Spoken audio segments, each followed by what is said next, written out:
You're watching Suck Professor. Hello, everybody. It's me, Hank. I'm joined by... James. This is a big deal. James, a huge event just occurred, and we're going to share our opinions and our discussion about it, about Avengers Infinity War, which we just watched. This will be a very spoiler-filled episode, everybody. I want people to be clear. So anyway, go ahead.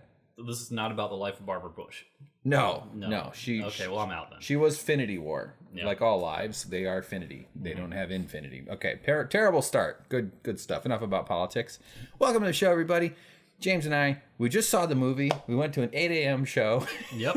Thinking that there would not be a lot of people there. Wouldn't be kids. Wouldn't be people sitting next to you snoring loudly and commenting on every scene. But nope. No kids, but snoring and commenting, man. There were some kids. They were quiet. They were well behaved. No, they were respectful instead of the human man baby that was sitting next to me. You had the misfortune of that. I'm lucky I didn't hear that. But anyway, we could talk about that on our Patreon podcast, which people can check out in the link in the description. Meanwhile, let's get to the discussion here. As I said, lots of spoilers, everybody. So don't listen or watch this if you haven't already seen the movie or if you don't give a shit. And the thing we should preface this with is that there has been about a 10-year time span since the first time we were introduced to Thanos as part of the MCU on screen, but there were decades of, storyline progression through the comics and stuff.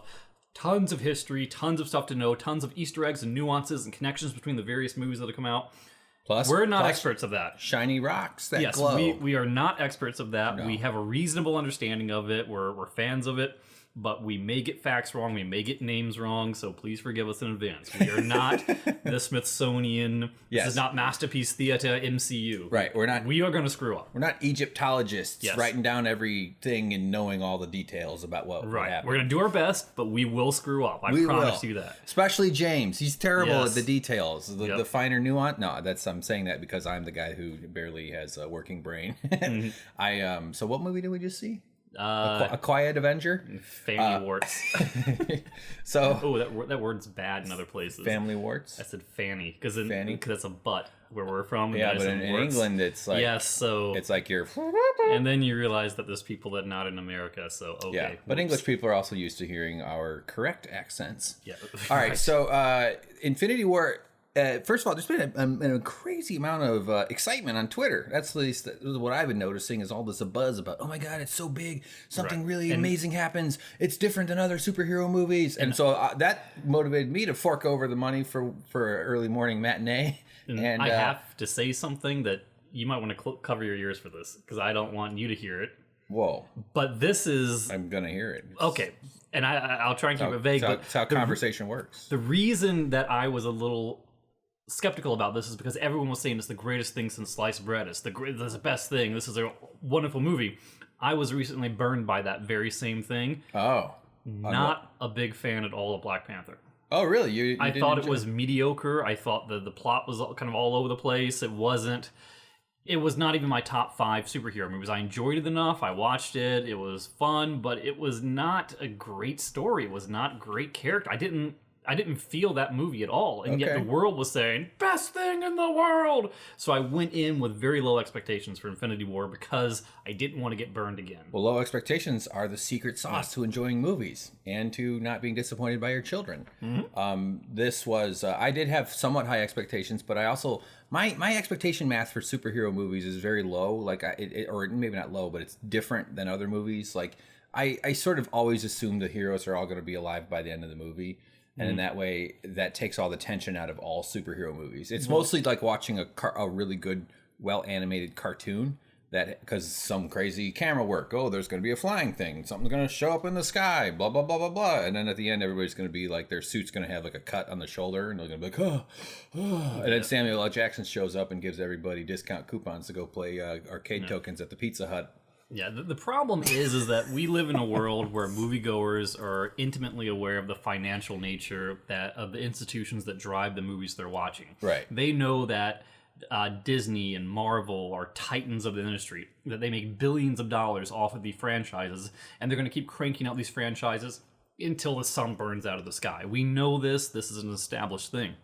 So we would expect the superheroes to survive. Yeah. And if something should happen and a superhero does not appear to survive, we have to remain skeptical and be cynical in knowing that they're probably going to find some way to bring them back should they write them out of one particular story. Maybe. Go ahead. And I think that kind of cheapens our whole experience, because you know that you're not going to see Iron Man blow up. You're not going to see the Hulk get decapitated. You're not going to see stuff like that. So when they do try and pull a fast one on you and make you think you see something like that, probably you really didn't see something like why that. Not a movie where the Hulk gets a sinus infection and then the doctor misdiagnoses it and then he goes through like a whole bunch of medical problems, but the healthcare system in America is so screwy that, you know, it just gets worse. That'd be a great movie. I would enjoy watching the Hulk just tear apart doctors' offices. Yeah. But hard to get him in the MRI. That's how they calm him down. But the thing about what you're saying, we haven't even really started talking about the movie yet, but like with the whole superhero, the tension there that's built in, I just thought of an analogy, and it's almost like you have to think about superhero movies like sports, like a basketball team. Like they're not going to kill.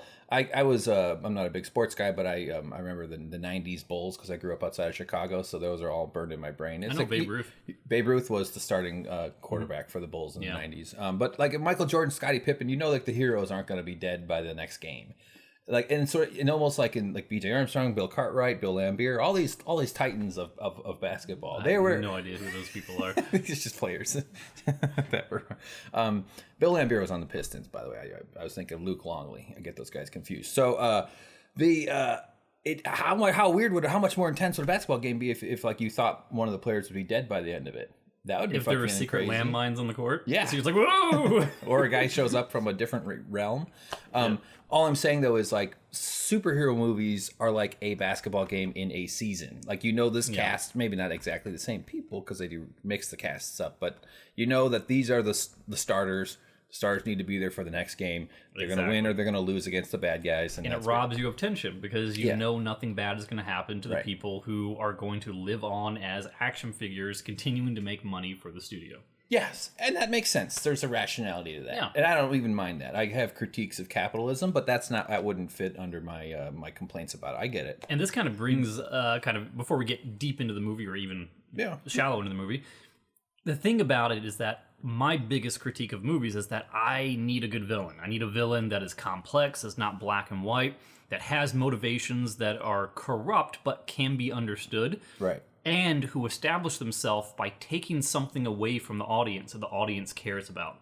Case in point, Negan became originally in The Walking Dead a great villain because he, I think enough time has passed that people know, but he bashed in the head of one of the most beloved characters in the comic book franchise and in the television counterpart. Yeah. And he killed 2 people on TV, Abraham included, but still, it cemented him as a memorable villain. Yes. And this movie with Thanos actually did the same thing. So we finally get to see Thanos, who's been... Well, we saw him 10 years ago. Well, I mean, but and a couple of times. He's shown up throughout multiple movies. Right. But this is the first time Josh Brolin is doing it. We've seen, like, wallet photos of Thanos so far, like where someone holds their... when people used to carry wallets, he's pictures in their spoken wallet. before. He's moved around, and he's had dialogue, and... You're ruining my point. Okay. No, I'm just saying we've only seen snippets, and now we finally get a film based on him, basically. He's kind of the feature villain in this one. So... we don't need to go plot by plot, but there's because this really draws on different movies. Black Panther's in this one. We've got I don't know, the Avengers guys, Captain America, Spider-Man, Tony Stark Black as Widow. Iron Man. Who's the guy with the flying wing suit that shoots missiles? I think he's part of the Captain America thing from Captain America Civil War. Yeah. I'm not very familiar with him. What's his name though? He's the only one I don't know, so thank you for asking. He's been so Vision, Scarlet Witch. Is Scarlet Witch, is she an Olsen twin? Or an Olsen you sister? saw that in the credits, didn't you? No, she just looks like him. Is she like the younger sister of There Olsen? was I think the last name is Olsen, so possibly. I bet she is. She looks just like she him. is. Yeah. She must be, yeah. Yeah, she didn't get all damaged by being under the spotlight like those Full House girls did. I'm judging, but I'm fucked up and I wasn't even on Full House. So they it starts out with Thanos blowing up something, kills. I don't know. I don't remember the movie.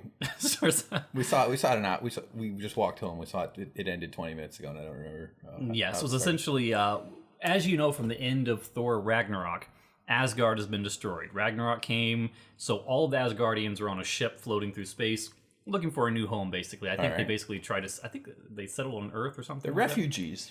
that. In a way, yeah. So, we kind of open with the takeover of the ship by Thanos and the Black Legion. Okay. Oh, the Black Legion is his little gang of dudes. Yeah, like Proxima and Corvus Glaive. I think the names are the two main ones. And then the guy who has like psychic abilities and pushes things around, which is kind of... I kind of like He looked pretty tough. He was pretty formidable. Lieutenant Grievous. Yeah, okay. That's a Star Wars reference. Yeah. So they... anyway, then they...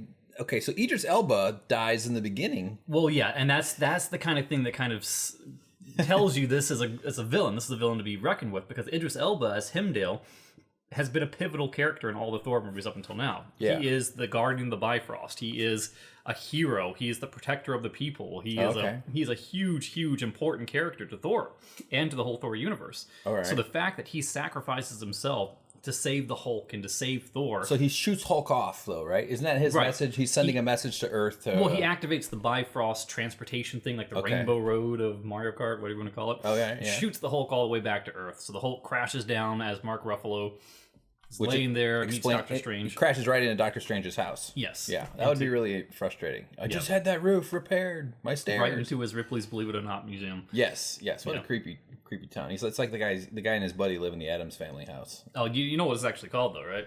No. You don't need... Sanctum Sanctorum, I think. Oh, yeah, I think they said that in there. Yeah, that's what I call my bedroom. Yeah. The Wankdom Sanctorium. Good Lord. It's not so bad to say it, but when I'm sitting in it, it's you're so in much here worse. Right now. It's all right. The world's... You ever go to the ocean? What do you think whales are doing in there? Come on, think about it. Ocean it's 90% whale semen.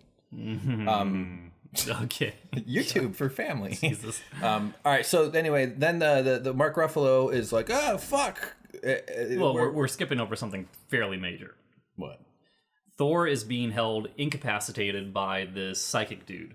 Meanwhile, Heimdall is stabbed while he's pinned to the ground with a spear by, I think it was Thanos who did it. Yeah. I'm pretty sure it was Thanos, and twists the spear, kills Heimdall. And then Loki tries to play his whole Loki game by going up and saying, I will be the Titan of Thanos. I will be your undying servant. I know Earth. You need somebody that Yes, you Earth. need my guy, because two of the Infinity Stones that you know of are on Earth. Right. So he's going up there and he's being his trickster self usually, because he's died in like every movie he's been in. Yeah. And he's always come back, or he's faked his death. So you can't really trust a lot of stuff that happens with him. But this time, you see the knife behind his hand. You see that he's going to go for the kill. And Thanos snaps his neck. In a way that really hammers home that this is the end of Loki. Right, especially based on how Thor responds. Yeah, there's no trick this time. Because he seems pretty upset about it. All right, so Loki's dead. So Thor's lost everything. Thor has lost the Asgardians. We didn't see Tessa Thompson at all. No. So it makes me think that she is probably dead as well. Yeah, could be. She's from Black Panther. What character did she play? She's from Thor Ragnarok. Oh, I didn't see Thor Ragnarok. But Tessa Thompson plays a Valkyrie. An Asgardian. I don't know any of that. I don't know what movie she came from. She's been in a bunch of movies lately. She's from Westworld. She's awesome.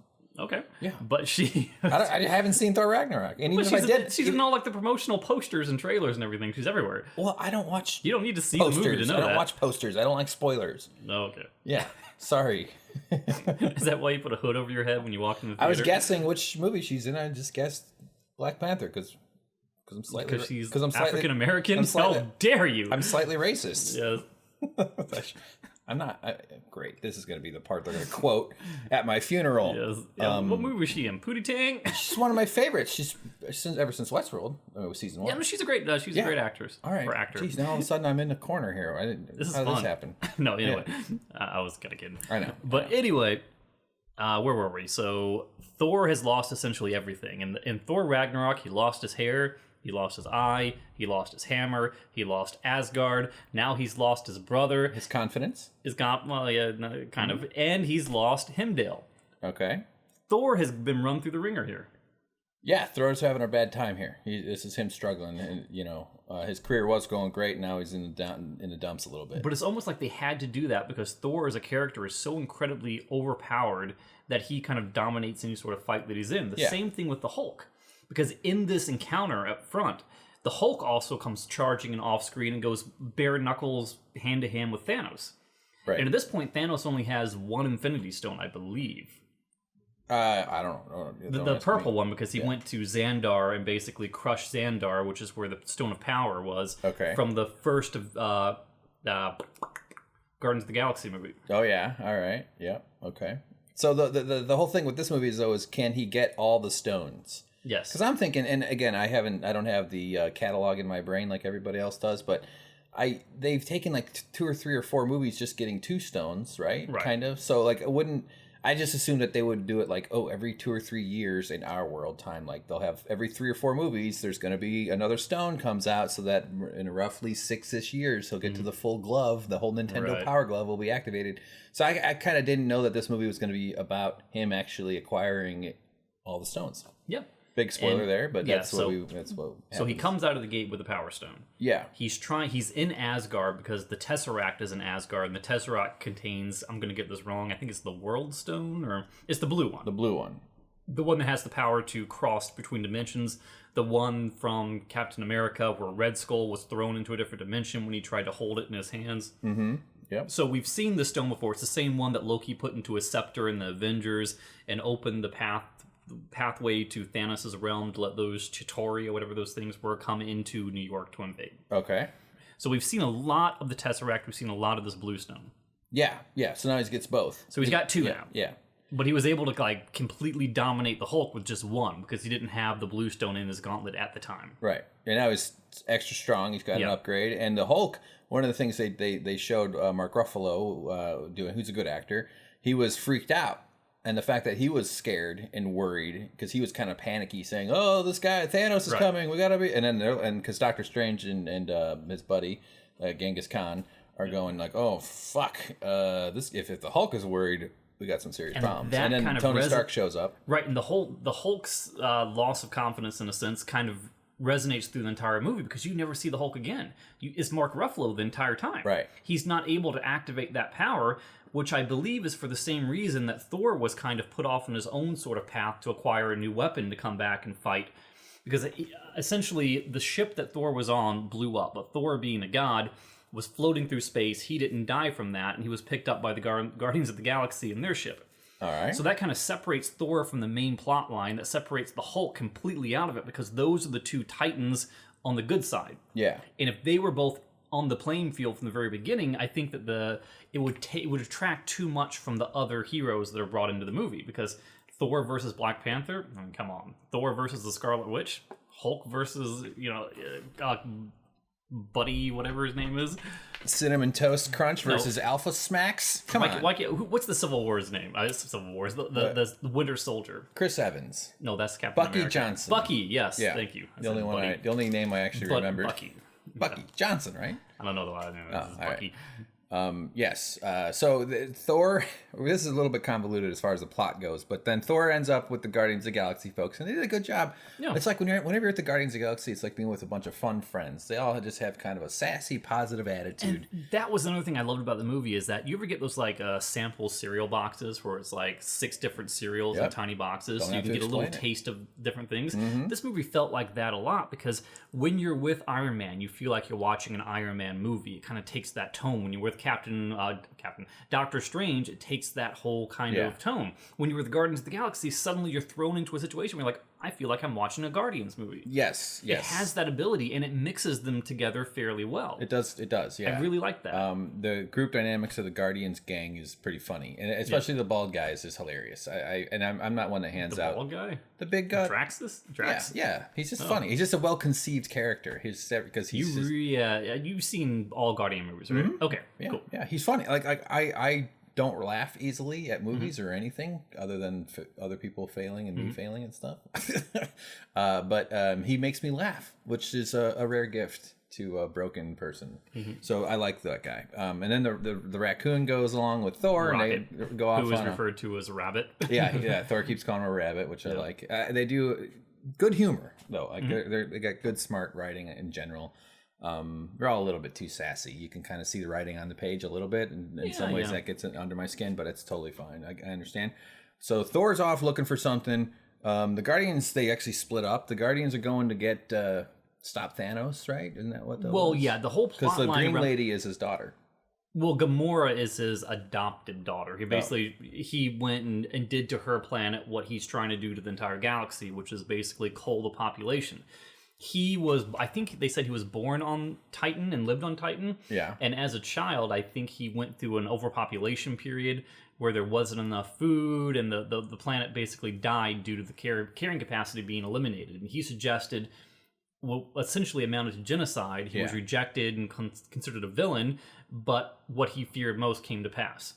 So he sees himself as a savior. He sees himself as someone who goes out there and wipes out half of a population on a planet and allows it to thrive as a result. Right. And he's doing that because he's experienced the pain of the other side of that. So he really sees himself as a liberator, someone who does the necessary evil to allow others to live in paradise. Well, that's a thing they say about like screenwriting and creating worlds and creating characters, is like everybody thinks they're the good guy. Right. If you're writing a villain's character, you have to remember that in his motivations, he's believing that he's helping somebody or doing something good. Not that they think they're great people or whatever. Right. But like you have to kind of come at it from their POV. And he's not doing this. He's not trying to acquire the stones for personal glory, for personal power, to reign over a galaxy. He's doing it simply because he feels it's the right thing to do. He feels he has an obligation to wield this power to protect the galaxy from itself. Right. Although it's hard to just come over to his side because he may have slightly decent intentions. You know what I mean? Like that's you can't. The solution to this problem is not to just murder half the people.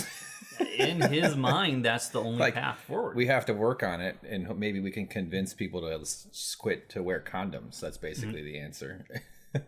To overpopulation, resource constraints, fewer people. That's all I'm saying. But the answer is not just start eliminating people. Right. So we should probably jump forward a little bit. No. So essentially what we're getting at is Vision, who you will recall from the Age of Ultron movie, has the Mind Stone in his head. He is the weakest character in the sense that every single time he goes toe-to-toe with someone, he ends up on the ground with someone trying to pry it out of his forehead. He cannot protect himself. He sucks. Scarlet Witch is his romantic interest. She's been protecting him the entire time. Her powers, which is kind of strange because her powers... She's pretty powerful. Are incredibly powerful. She's got that red glowy ball. Yeah. But okay. Which I think her powers came from, and correct me if I'm wrong, anyone listening, her powers came from the Tesseract when it was being experimented on. It kind of leaked into her. I could be... Her powers do come from one of the Infinity Stones. Okay. I'm probably getting the wrong one. Maybe it was the Mind Stone. Maybe it was the Tesseract. All right. Doesn't really matter. Yeah. Someone's going to get me corrected. Sure. But the whole movie is keeping Vision away from Thanos, because as long as Thanos collects all the Infinity Stones, they're doomed. So he goes around, we'll get to that, because that's what sets up the finale. But he goes around and collects the other stones. So he gets a big part of it is Doctor Strange is protecting the green one, which is the time stone. That I jumped ahead into that one. So what was the one before that? He goes to Peter Dinklage, who's in the movie. Well, when you say he... Thanos does not go to Peter Dinklage. Oh, yeah. Thor goes he goes there before. We don't see him do it, though. Oh, yes. Sorry. Peter Dinklage, he made the glove? Is that whole thing? He's he's like a weapons man. He's going to make Thor a new hammer. Yeah, Stormcaller. Stormbreaker, right. But the Collector. I got confused. Yeah, Benicio del Toro, who's in Nowhere. Yes. Knowhere. Yeah, I thought that was pretty clever. Yeah, which we've seen before in the Guardian movies, because essentially what happened is that the red stone, the reality stone as they call it, or they call it the one. Aether or something like that. In Thor Dark World, Natalie Portman gets infected by this stone. She becomes a weaponized. They save her, they get the stone back, and they give it to the Collector because they don't want to store it in the vault of Asgard because they think it's too dangerous to have both the Tesseract and the Reality Stone in the same vault. Right. So they give it to the Collector for safekeeping. Same reason I keep my PS4 in a different room than my Xbox. Yes. So they don't start fighting. I don't own either of those systems. But yeah, so you gotta take extra precautions with this stuff. It's dangerous materials. All right, so he goes and gets it from the Collector. So now he's starting to add to his glove here. And he gets the red one, and then he can control reality. That seems like a pretty powerful thing.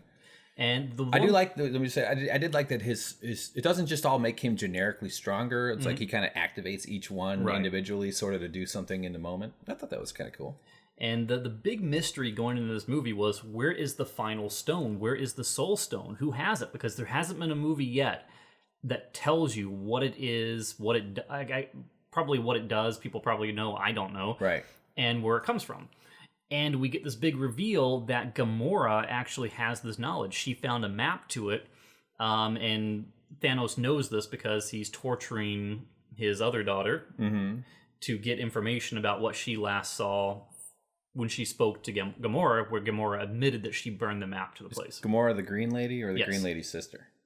Well, Gamora is the Green Lady. Zoe Saldana. Okay, got it. Yeah. All right.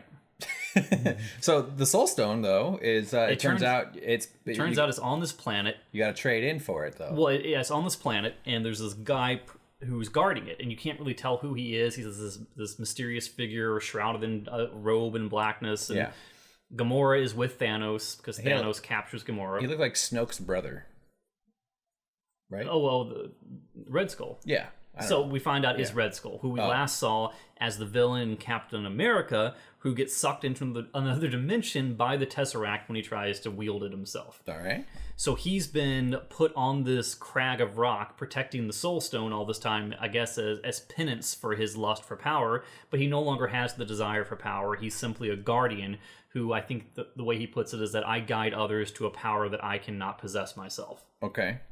So he gets to this cliff and he says that in order to possess the stone, you must be worthy. In order to be worthy, you have to trade a soul to get the soul. Yeah. So you have to give up the one thing in life you love the most. And Gamora was laughing about it. She goes, oh, the universe has finally played the biggest joke on you because you're this cruel, horrible dictator who loves nothing and is loved by no one. So this is the one key that the one door you can't unlock because you don't hold the key. You love nothing. And that's when she was proven wrong. It turns out he actually did love her. A tear came down. Yeah, a tear came down his eyes. Yeah, so she's his daughter, adopted daughter, and so in order he stole her after murdering half the population on her planet. Yeah, like a war thing. Like he took her from his conquest, but as a little girl, because they do a flashback to that. Yeah, and it actually showed that he had some sort of kindness in him because he was doing what he felt was right, yet he pushed her face away so she couldn't witness, and he was distracting her with the balance of the knife. Yeah, he had a little knife. Yeah, which she kept, which was kind of is the whole crux behind what he believes is that the universe, the world needs balance, a little bit on the one side, a little bit on the other, and it tips. So he wants to maintain this homeostasis in the galaxy where planets can thrive by culling half the population. That's the whole thing that he's about. That whole little analogy with the knife was his whole modus operandi. That was his thing. But he kept her face away from seeing the slaughter of her people. Yes, during the flashback when she was little. And so now we're cut back to the... they're on the cliff. The Soul Stone is down at the bottom, or he's got to throw her off the cliff, and he does. And it's not one of those things where someone comes swooping in and saves her. Yeah, she hits, and she is clearly dead. It's pretty nasty. Throwing someone off a building is real nasty business. That's just not cool. That was shocking because you cannot have a Guardians of the Galaxy without Gamora. Gamora is key to that team. Right. She is, and you can't stop making Guardian movies. They're wildly successful. So that worried me because it's like, okay, Loki, fine. You can keep making Thor movies. You don't need a Loki. Right. You don't necessarily need a Heimdall because he's a great character, but he's kind of becoming more and more diminished as the Thor movies go on. Time for Asgard has been destroyed. Yeah. There's no more Bifrost. I get it. Okay. Yeah. But Gamora, really? It'd be like killing Groot. Yeah. Yeah, turning him into firewood. They already killed Groot, didn't they? He grew back. Yeah, that part kind of shocked me. So... and I'm cynical again, like I said in the beginning of this video, that I still think that they're going to probably find some way to bring her back because they need her because she is the love force, the motivating factor for Star-Lord. She is. I thought you couldn't have you couldn't have Star Wars without Uncle Owen and Aunt Em or whatever her name is, Aunt Betty or whatever Uncle Owen's, and they killed them early on in the first movie. Fucking ruined the entire franchise. Yes, but come on, you had Star Wars without moisture farming, without middle-aged moisture farmers. Yes. So Gamora is sacrificed. She's done. She's gone, and then he gets the soul stone. He gets the Soul Stone. So now he's building up his jewelry on his Nintendo Power Glove. He's got the red one, the blue one, the Soul Stone. It's 3. No, I'm getting them confused. Purple, blue. Purple is power. Purple, blue is the dimensional travel. Red, one. And then he goes. Red is the reality. He gets. The Soul Stone is orange. Orange. And then the yellow one is the Mind Stone that is in Vision's forehead. Vision's forehead. So, but I mentioned the Time Stone, which we... The green one, yeah, yes. but that happened after he got the Soul Stone, right? Yes, I believe so. The whole thing with the Time Stone is that Doctor Strange is wearing it on his chest, on his necklace, and they need to go get it from him. Because that's how he derives most of his powers from that, right? Pretty much. Well, he doesn't... I like that they kept calling him a wizard. That was funny. He doesn't need that for his power, but it definitely helps. Okay, so it's a major driver of his thing. Kind of like me and my Prius. Yes. And he... so there's a whole dramatic stuff around how they get the time thing from him. It's a lot of like... Before Doctor Strange relinquishes the Time Stone to Thanos, we see him going through this like meditative trance thing where he's looking in multiple different directions really quickly, and it turns out he is looking into the future at all possible outcomes of the war. And it says that he looks through 14.2 million different iterations or something like that. And the question is, well, how many of them do we win? And he simply says one. One. So he knows the one path to the least terrible outcome. See, I think they should have written that differently. He should have been like 7 or 8. Because 7 or 8 out of 14 million is still effectively one. But it shows that he knows what's going to happen in the future, and he knows the one role he needs to play in order to reach that best possible outcome for everyone. And that's why he turns over the stone to Thanos. Because he knows that... He knows that there's no possible way ahead for victory without doing that. All right. So he does it, and then Thanos becomes powerful to the point that the last stone that he needs is the Mind Stone, which is in Vision's head. Yeah. And that goes on the back of his hand, not just near the knuckles. Right. Yeah. So Vision has since been taken to Wakanda, because that's where they believe they have the technology to separate him from the stone so that they can then destroy the stone without destroying Vision. Yeah. So she... I forget what her name is, but the incredibly smart scientist in Wakanda is working on trying to separate the trillions of neurons that are stitched around the stone in his head in order to free him, while the armies of the Black Legion, Corvus Glade and Proxima, are bashing down into the earth around Wakanda and trying to force their way through the force field. So we get a nice big open field. Well, there's forest fighting too, but we get a whole big battle between the what do you call them, the Black Legion? Yeah. And they're running. It's mostly just like a bunch of dogs that have the face of Venom. Yeah, kind of like that. Kind of like the dogs from Ghostbusters if they had a baby with Venom. So it's like running around, and they have to be like strategic and like, because they start to circle. I thought that was kind of cool. That they're like, well, if we let them get in behind us, we're screwed. So we might as well just open up the door and let them fight right here. So, but we also see the Hulk, Bruce Banner, right? In the Hulk Iron Man suit, which was teased in the trailer, which I thought was pretty exciting.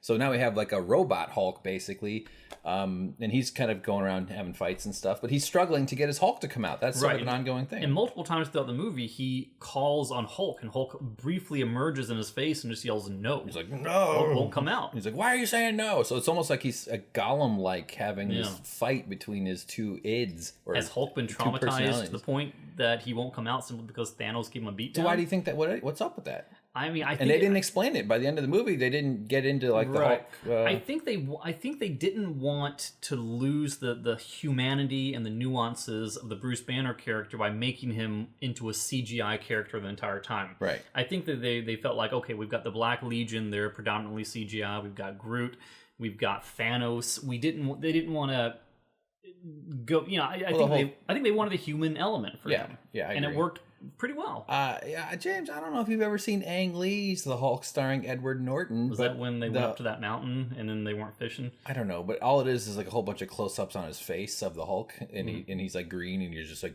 it's like 4 hours of the fucking Hulk. It was a Brokeback Mountain, right? Tight shots. Oh, I never saw Brokeback Mountain. Well, how are you going to understand the rest of the plot if you've never seen Brokeback Mountain? I want to watch Fixback Mountain. Okay, no. I'm all about putting people together, not tearing them apart. It was when Thanos went up. Thanos back in Thanos' cowboy days. Thanos joined up with Heath Ledger and what's his face, and they had a nice threesome. Jake Gyllenhaal. That's why you wear a glove, man. Always wrap it up. So the Hulk though struggling with this thing. I think that the next episode, or sorry, they're called movies, should be the Hulk getting therapy, sitting like Tony Soprano across from a therapist. Going, sad, need mama, dada. You know, because that's therapy is basically just about trying to figure out how your parents fucked you up. Yes. And that'll be it. Yeah. But to cut to the chase. We right. get to the point where Vision is on the battlefield. He is again on his back. He is again completely useless to the point where the Scarlet Witch has to make a terrible decision to kill him by destroying the stone. So she does that to protect the universe and to protect him, just in the nick of time before Thanos forces his way over to take the stone himself. Right. But Thanos, now in possession of the Time Stone, is able to reverse time by about 45 seconds to bring him back, to rip the stone out of his head himself, and to drop it into his gauntlet. Yeah. At which point, everything's screwed up. And that's the fulfillment of his vision, or his, I guess his quest to get all the 6 stones, and then activate the power that it gains from him, because they know that he wants to kill half the people. They seem really specific about the whole half thing. Well, he gets the power that he's looking for, and he does what he says he's going to do all along. He snaps his fingers. A snap of the fingers, and then boom, and that triggers. Well, before we get to the very end, because that'll be. We wrap it up with that. Let me just jump back to Thor lost an eye in Ragnarok, right? Yeah. Okay, so I didn't see that movie, but I know loses his eye. So he's got an eye patch, which eye patches, man, that's rough. It's funny that the best we got for fucked up eyes is just like, we'll cover it up. Like, what else are you gonna do? You gotta cover that hole. Yeah. So anyway, the raccoon, who he's running around Rocket, and Groot is a surly teen playing video games all day. Defender, which I have the arcade version in my basement in Virginia, which is awesome. But it's funny that Groot's growing up a little bit. Which we saw in like the end credits of Thor Ragnarok, I think it was. Oh, okay. All right, yeah. And he dances around at the beginning of Guardians of the Galaxy 2. HBO, well, actually, I think it was in the end credits of Guardians of the Galaxy 2 is where you see him as teenager Groot for the first time in his room, and he's being yelled at to clean up his room. Yeah, pube Groot. Do you think he gets like little grass blades growing out down there? And he's like, whoa, shit, I'm getting old. Time to go to 7th grade. And when I said Thor Ragnarok, I think that was a completely wrong thing to say. Oh, so all right. I wouldn't have. I would never would have noticed. So the on the raccoon ship, they're like, "Hey, I got an eye for you. You want to put an eye?" And he gives them an eyeball. It's like a technology, technology eyeball. And Thor's just like, "Oh, really? Okay, cool." And he just takes off his eye patch and pops that fucker right into his head. It was the eye that he stole from the prison in Guardians of the Galaxy 1. Which is fascinating, and you told me that when we were walking back from the theater. And I was like, "Oh, so there's like a story behind that eye," which is kind of cool. And they'd even acknowledge, because they have the raccoon go, "Boy, I would have washed that," or "I would have washed that first before I put it in," which is, what I think everybody's thinking. Someone hands you something, you don't just put it in a hole in your face, unless it's food. Or kissing is gross. Ugh. So I don't know. I just was like, really? He just met these dudes and he just put an eye. God, what does he care? Well, why? But why was his eye ready to receive?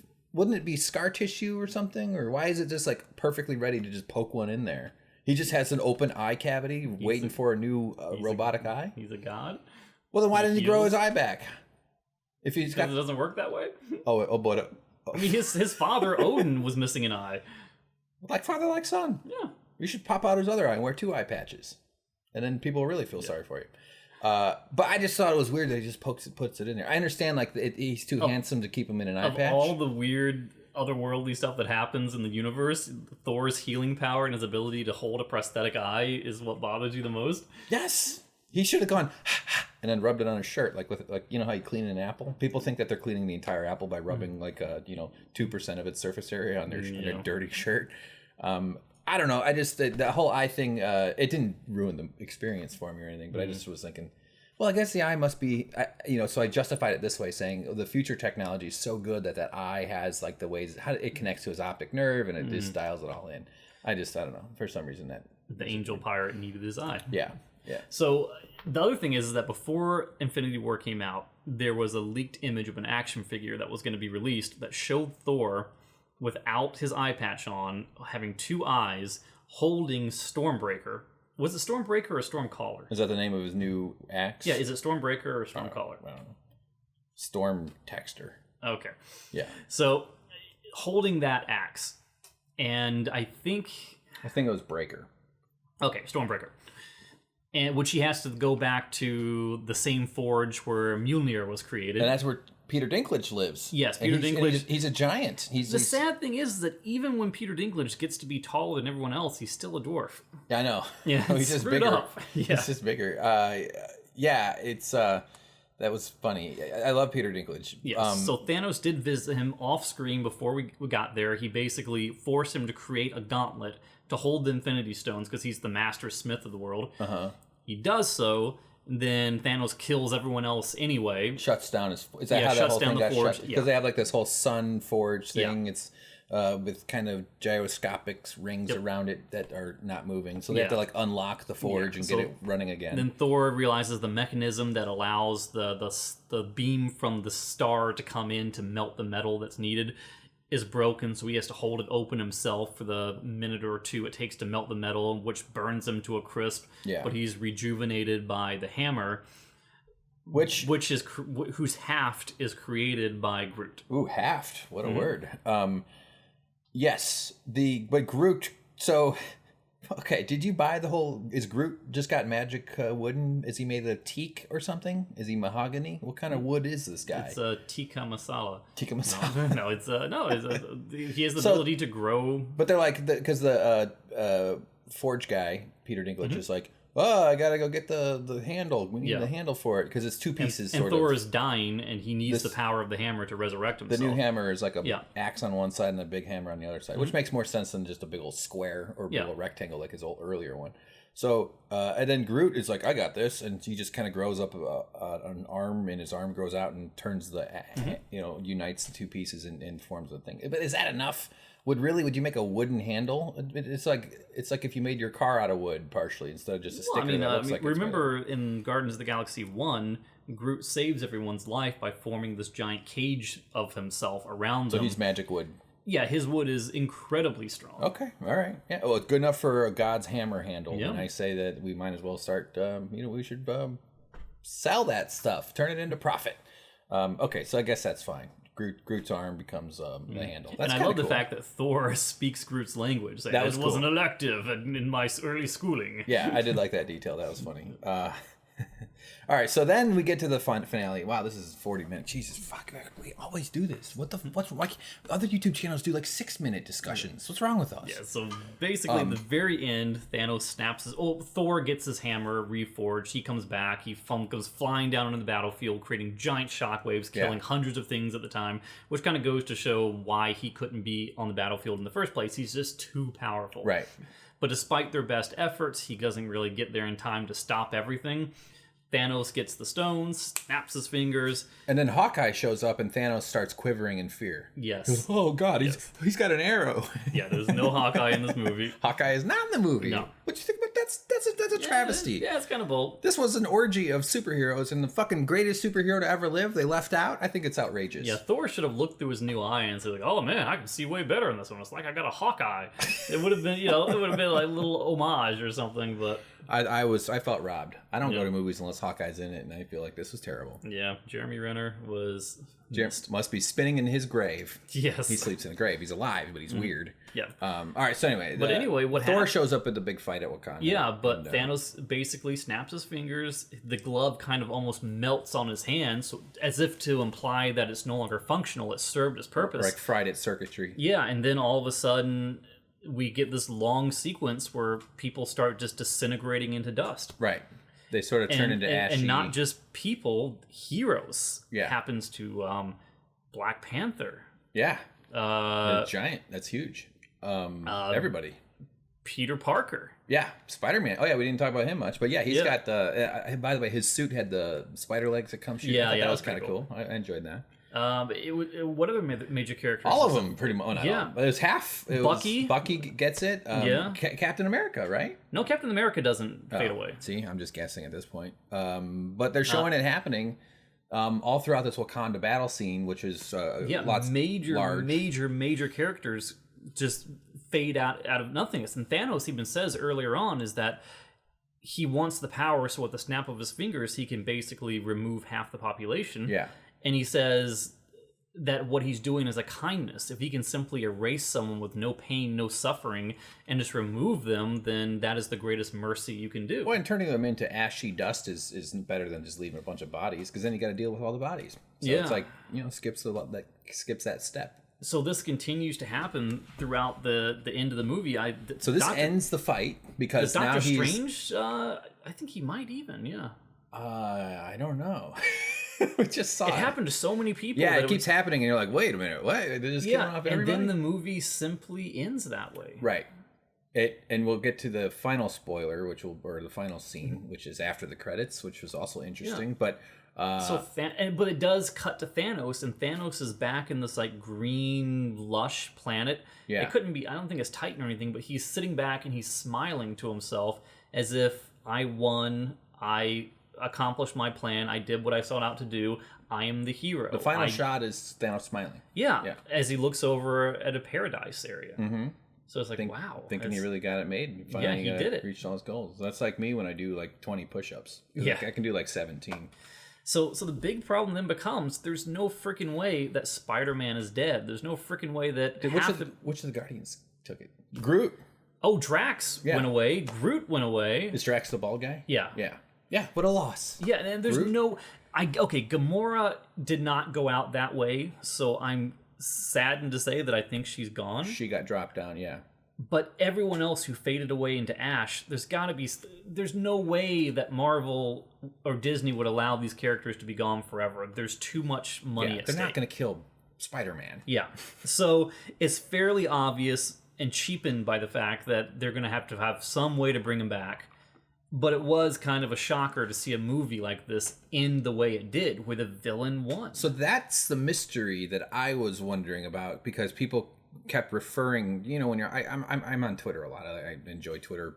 If you want to look in the description, everybody go ahead for my links. But so people were saying, I just kept seeing things, and one reason I want to see the movie earlier is to avoid the spoilers on Twitter, and this must be that mystery everybody kept talking about. This like big shocking thing that's different from superhero, because they did kill off a whole bunch, but it doesn't feel like they did because of how they like you just said, they overdid it kind of. Like if they had killed off like sort of like a one high level character and then maybe a few smaller ones, you'd be like, whoa, that's huge, they're killing off some major things. But they're not going to kill Peter Parker, they're not going to kill Black Panther, they're not going to kill Groot. Seems, although of all the animals, of all the people that should be turned into ash, should be the tree. So it was pretty shocking, but at the same time, this is just all you gotta do is flip the time switch, and you can just rewind the thing. That's what I was saying when we were walking back.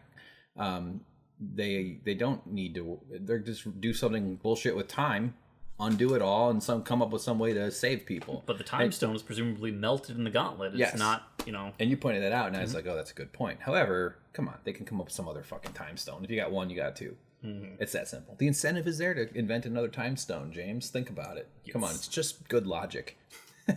So how do you think they're going to bring them back, though? Time or technology? Those are the only two options. Well, there is... And it's all just sci-fi magic. At the very end of the movie, the after-credits scene, we kind of rewind by a little bit, and we see what's going on in, I guess it's New York, at the time that this whole stuff is happening in Wakanda.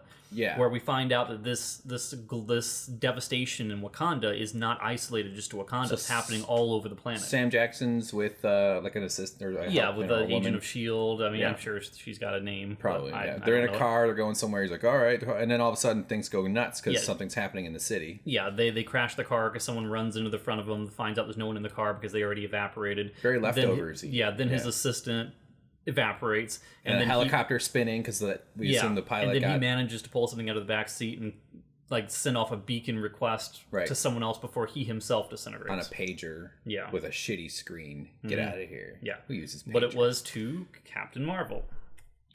Who's Captain Marvel?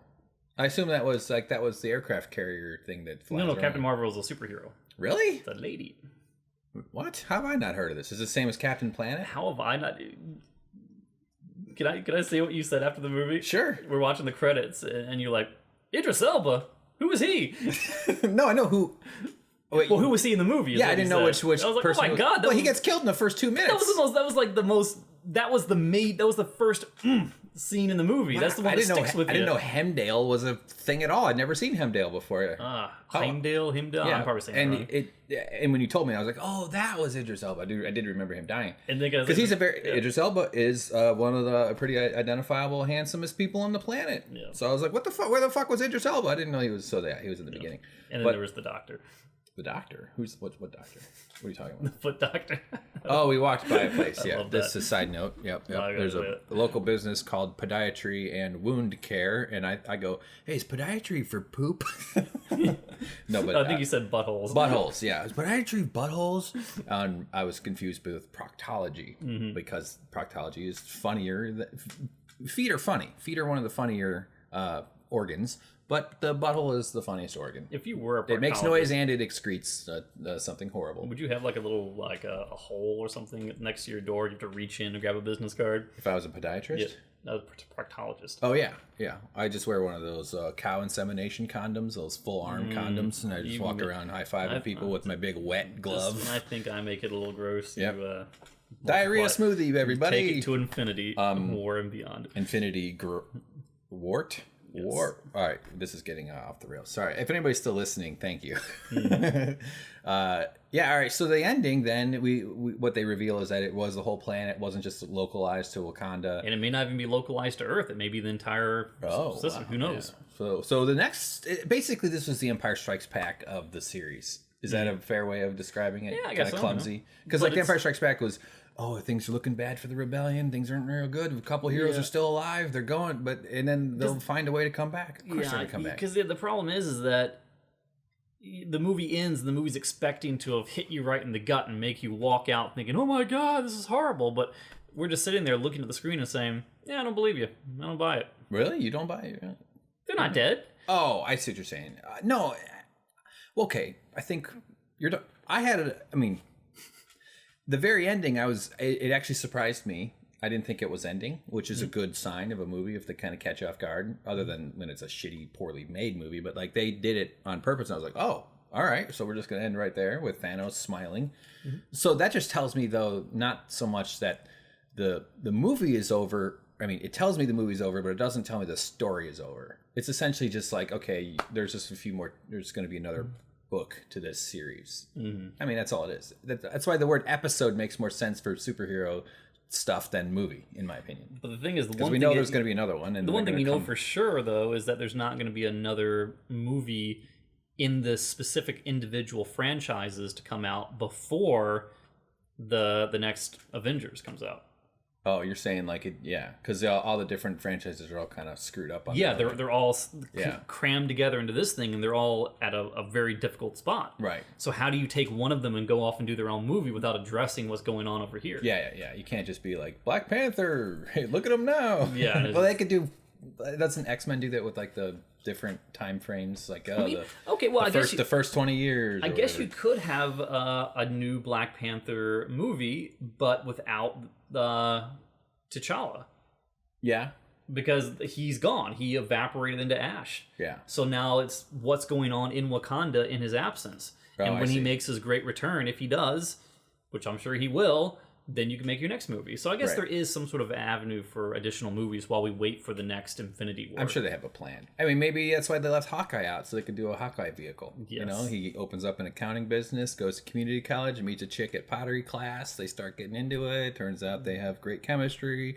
But after they get married, they start to drift apart, and it ends up in like a 9-year calamity. And it becomes very stressful for both of them. By the time it's over, they're both too old to find love again. Maybe they'll do that with Hawkeye, and then he shoots an arrow, and he becomes Cupid. See how it all comes full circle? That could work. Love arrows. Our ancestors were so fucking stupid. Shoot him with an arrow. Get out of here, ancestors. Great analysis. All right, so wow, we're at an hour. This will be an hour-long fucking video of not even just. What do you think? Did you enjoy it? Did it meet your expectations? Fun movie, great villain. I liked the villain more than I liked anything else, but I just. With superhero movies, I just have that big problem where it's like, I never believe, when tragedy strikes and it's supposed to have an emotional impact, I never believe it, because oftentimes they have a very high tendency to roll it back. Well, anytime they take something away from a superhero, they find a way to give it back. Essentially, this is basically, they could have just done 20 more minutes, brought him back in that last 20 minutes. It's like they just ended the movie a little early. Again, the story's not over. The movie was over.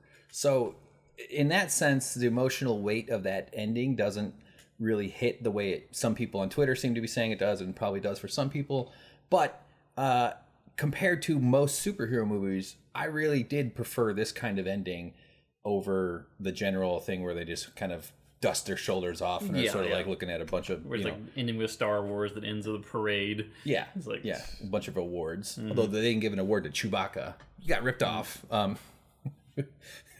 But so I kind of appreciate that they did that with the ending, even though I know it's still the machine will keep churning on and they'll come up with something else. At least they put themselves, and I know they already know what they're doing, but it's kind of like they put themselves in a box. And how do you get out of this situation now? So that's cool. At least it's a mix. At least it mixes it up a little bit. Like when Superman dies in that one movie. And they show the ending and like the dust, like the dirt starts lifting up off his coffin. Like, of course they're not going to kill Superman. Yeah. Yeah. He's super. He's not called Average Man. That guy, Average Man, by the way, he got killed when his meteorite crashed on Earth. What if he got thrown all the way across the galaxy and then you just die because of the impact?